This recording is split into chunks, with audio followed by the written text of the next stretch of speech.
Let's return to our top story and the growing crisis between Russia and Ukraine. The UN Secretary General Antonio Guterres has called for an immediate ceasefire, condemning Moscow's recognition of the independence of the two breakaway Ukrainian regions. We are continuing to support the people of Ukraine through our humanitarian operations and human rights efforts. At this critical moment, I call for an immediate ceasefire and re-establishment of the rule of law. We need restraint and reason. We need de-escalation now. I urge all to refrain from actions and statements that would take this dangerous situation over the brink. It is high time to return to the path of dialogue and negotiations. We must rally and meet this challenge together for peace and to save the people of Ukraine and beyond from the scourge of war. I am fully committed to all efforts to resolve this crisis without further bloodshed. I repeat what I've said several times. My good offices are available and we will not relent in the search for a peaceful solution. The United Nations, the entire international system are being tested and we must pass this test. Well, as I said, this is high time for de-escalation. This is high time to return to dialogue and negotiation. I think the present crisis will be, in the end, terribly detrimental both to the Ukraine and to the Russian Federation. For more on the international response to the Ukraine-Russian crisis, let's cross live to our London studio where our Special Correspondent Karl Bostic joins us. Karl, I want to say thank you for joining us here on Newsday. Now, give us your assessment of the international response so far, and in particular the US sanctions leveled at Moscow. Good afternoon. Well, what we've seen so far in just less than a day's time, we're seeing a massive response, but one that's really more incremental than anything else. Beginning with Europe, the 27 member countries of the EU, they've approved a number of sanctions targeting individuals, all of those members of the Duma, who voted to recognize those two breakaway regions. They face now travel bans anywhere in Europe at all. At the same time, they are prohibiting the raising of capital in the foreign markets in the EU for the sovereign debt purposes. That's being prohibited as well. And they're targeting banks as well. Similarly, in the U.S., you have individuals, family members of Putin's inner circle.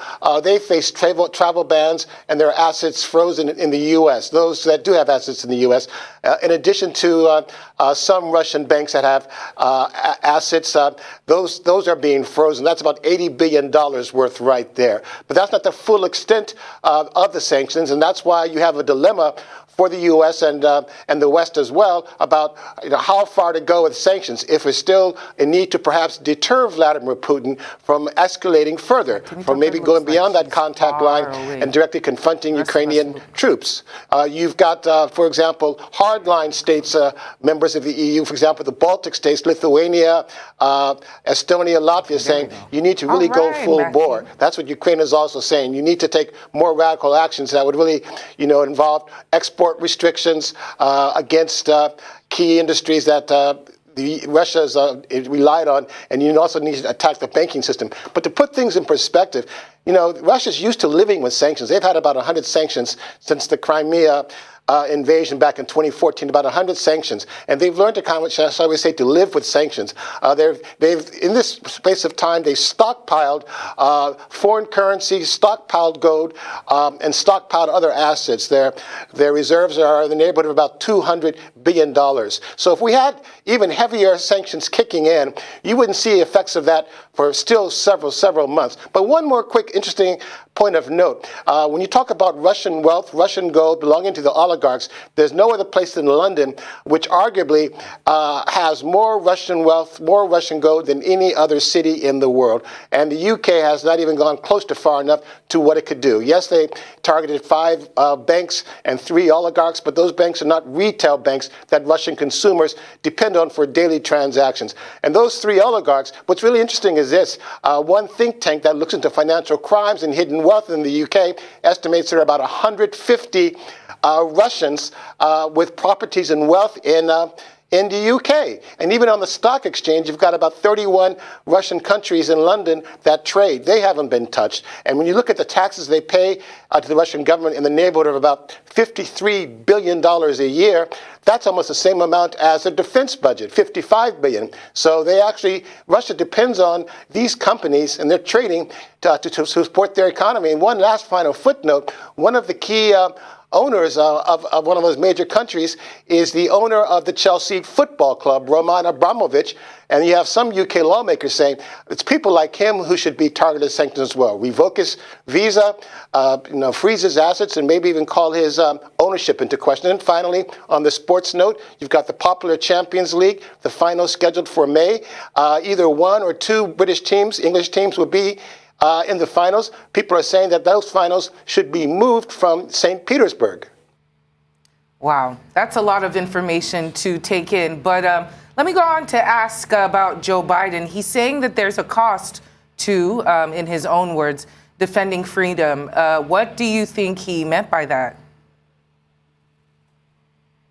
It was a message to American citizens. It was a message to American companies, because there's no doubt that if Vladimir Putin does go to war and escalates further, you're going to see a disruption in energy supplies. And we're going to see the effects of that disruption by higher gasoline prices. Already, we're seeing the highest prices since 2014. Right now, it's nearly $4 a gallon. It's increased by 20% in the past year. So he's saying there's going to be more pain at the gas pump. They're even considering maybe suspending federal taxes on gasoline to make it easier on consumers. And as far as businesses go, he's saying that, Russia shows the capability to stage cyber attacks in the financial energy sector. They've done it before. So you could find disruption of utilities in America, disruption of networks in the financial sector as well. So right now, businesses are being told to beef up their defenses and vulnerabilities against cyber attacks. All right, Karl, let's talk about Vladimir Putin. He says he's still open to diplomacy. How genuine is that particular proposal? Well, this is part of his playbook, because you can go back to January. You had a flurry of meetings, face-to-face meetings between Russia and the U.S. in Geneva, meetings between NATO and Russia in January, and where are we now? So while he's saying the window's open for diplomacy, and the foreign minister, Sergei Lavrov, saying that diplomacy is far from exhausted, we still, meantime, see a buildup on the Ukrainian border of nearly 190,000 troops. His demands, though, are this. When he's saying he's open for diplomacy, it's based on conditions, the same conditions he's really laid out for Ukraine if they want to de-escalate the crisis. He's calling for Ukraine to renounce its claim to Crimea, which Russia annexed back in 2014. He's calling for Ukraine to renounce any future ambitions to ever join NATO again. Then finally, he's calling for Ukraine to return all the advanced weapons that NATO countries in the U.S. have sent to Ukraine. All of those are red lines. All of those are simply non-starters in terms of any diplomacy at all. So yes, how serious is he really about diplomacy when this buildup continues? And of course, today was a national holiday in Russia honoring military patriots. He's obviously very nostalgic about the might of the Russian military, and he shows a willingness to display that further.